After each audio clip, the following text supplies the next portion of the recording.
you, everyone. So this is what a full house looks like. I like it. Thank you, Mylene, Bridget, Nancy, Sandy, for including me in Women Talk. To be asked to speak about my story alongside the incredible women you are hearing from tonight is truly an honor.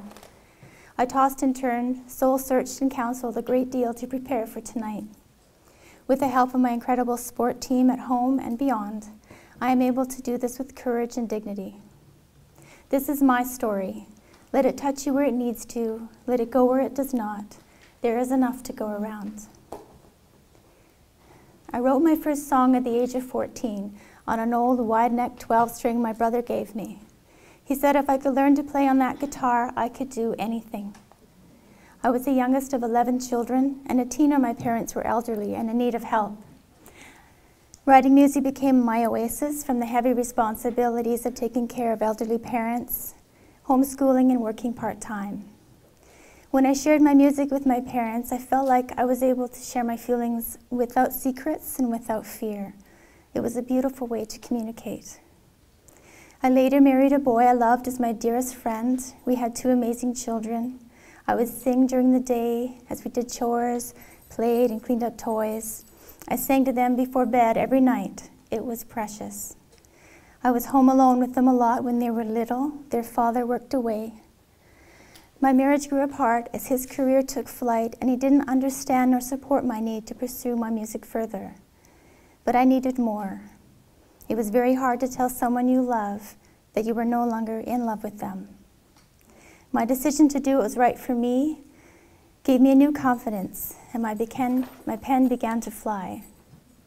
Songs would just come to me. The deeper the pain, the higher the joy, the greater the song.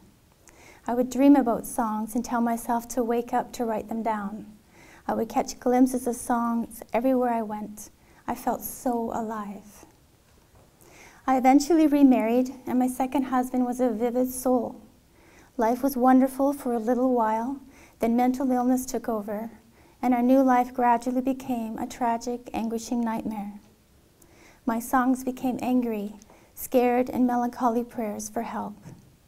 After several attempts on his life, moving from one city to another to try to make things right, I had to move my children away from us and to the safety and stability of their father. I was now alone in a very volatile situation and without my children. He was formally diagnosed with bipolar 1, on the edge of schizophrenia. He had so much help it was overwhelming. Therapists, psychologists, doctors, nurses, help centers, counselors, at his disposal. When I would ask for help and voice my desperation about how I could live with this, I was offered no help other than a book about bipolar and being told, you wouldn't leave your husband if he had cancer, would you? There was nothing but help for someone with mental illness, but I could find no one to help me live with someone with mental illness, nor even tell me, honestly, if it was healthy too. After many different treatments, he refused any further help offered to him and sought solace from alcohol, marijuana, and cocaine. He made it impossible and unsafe to even contact my children. I learned how to tippy-toe around his moods, how to baby his temper and quell his rages. I survived several attempts on my own life every time I tried to leave him. I turned to my music on the floor of my room. The loneliness was unbearable. My guitar became my best friend, and she is stained from the tears my fingers cried on the strings that played my prayers to my children. My music helped me cope for one more day, one day at a time. After months of emotional captivity, taking me out of the country on his quest for help that he never accepted, I had to plot my own escape from this man who was already gone, but would no longer leave without me. With the help of a friend in need, I made a plan to help her with the new baby she was having on her own. And when the call came that that baby had arrived, my guardian angel, I packed only a small carry-on and a little duffel bag, not my beloved guitar, because then he would know I'd be coming back. My heart raced as we drove to the airport. We said goodbye at the security gate, and for the first time I never looked back as I walked away. From the moment that plane took off, I took off. From the moment I chose life, life chose me.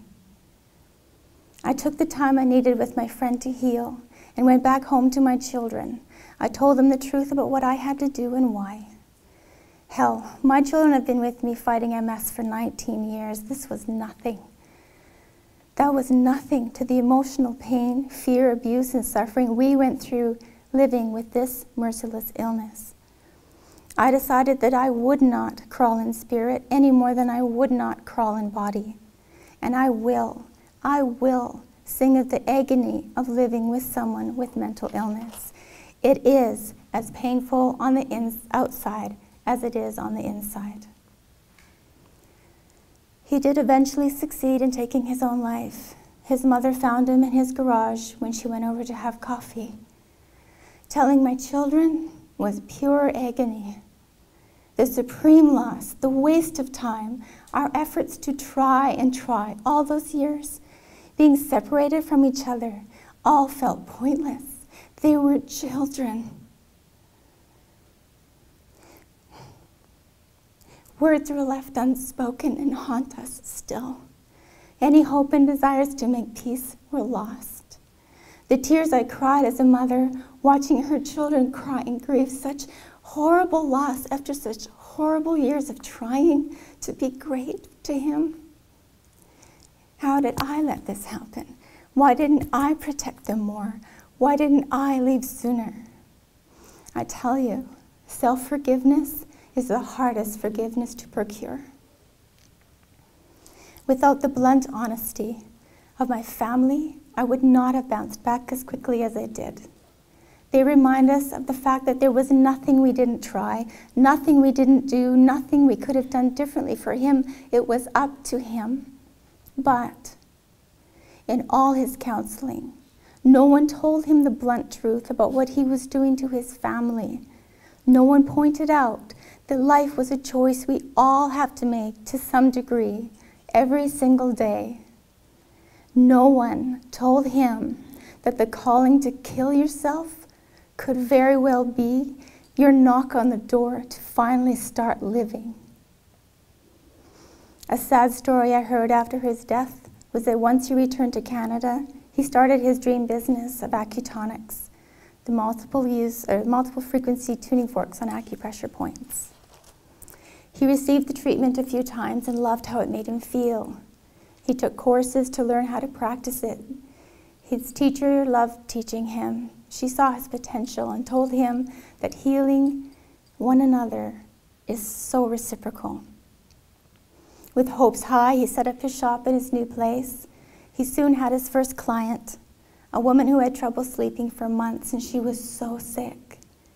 She had her first treatment and called the next day, leaving a message on his phone wanting to book another appointment. She had never slept so well in a long time, but he was already gone. My story throughout all of this was that in my deepest, darkest pain, I dug deep into my talents and my gifts. They carried me when I could no longer carry myself. And I wonder if he had just waited one more day, he would have heard that message and he would still be here shining his light. I will always wonder. And my gift to you tonight is that you mean a lot to life, so much so that it was given to you. You are unique, and you have talents and gifts to create something amazing out of yourself and for someone else, and perhaps shine a light and inspire someone else. Do that when you are in your darkest hour. Do what gives you joy and peace and serenity in your secret, quiet places on the floor in your room. Do that when you are in your darkest hour. The hard times in life are the bricks that are thrown for you to catch. The pain is the mortar that holds each brick together to make you strong. Your talents and gifts, they are the lights that make you glow in the dark and brighten the pathway to your purpose and to bring hope for others like a beacon in the night. And if you are having thoughts of suicide, or that life is too hard, or that others would be better off without you, I am asking you, wait one more day. Just one more day. That is the day to dig deep into your talents. Fill up the loss you feel with the light you own. That is the day the doors to living will open and you will witness miracles happen. I did. Because I stepped out of the loss of myself and into life, and the life that I was meant to live. As soon as I did, as I walked toward that plane to come home, miracles began to happen before my eyes. And now here I am. I'm living my dream. Please welcome my co-composer, Clement Danda, to the stage.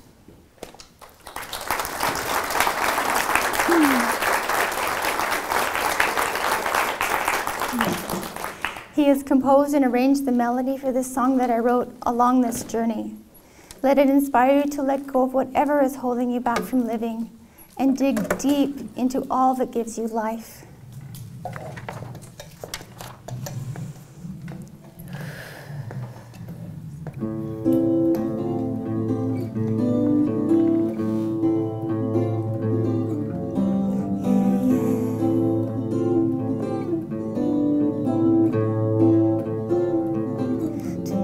I'm aching for you, baby.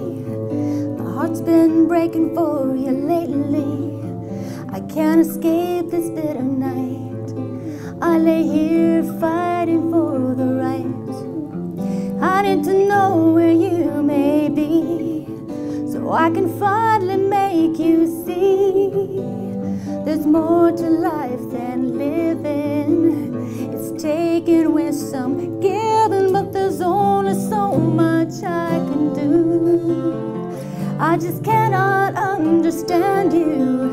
You've been a part of me so long. I don't know where we went wrong, and there's only so much I can say. There's just got to be a way. I miss your voice, your touch, your kiss. I never knew your love could hurt like this. Like this.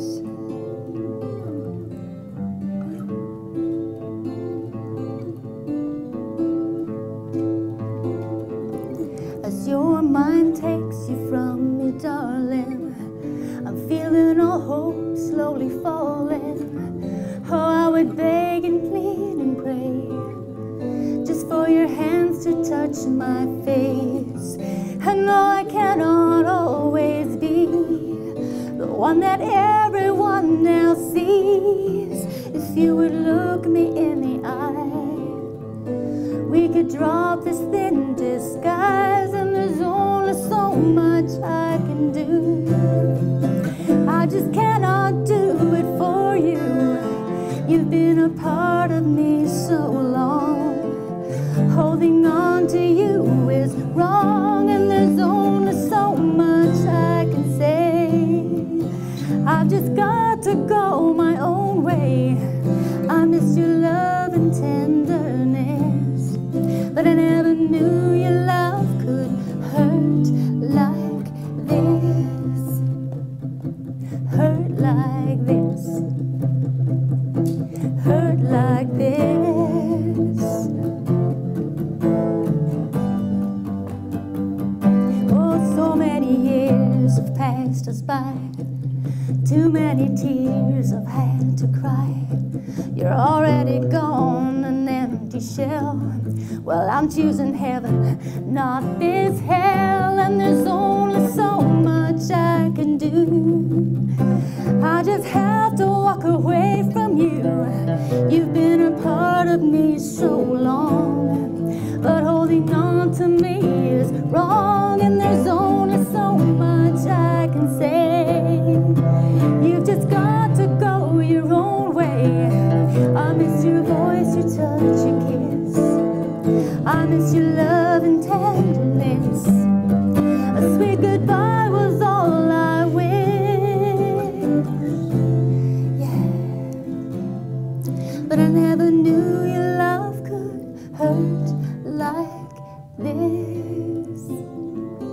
hurt like this. I never knew that love could hurt like this.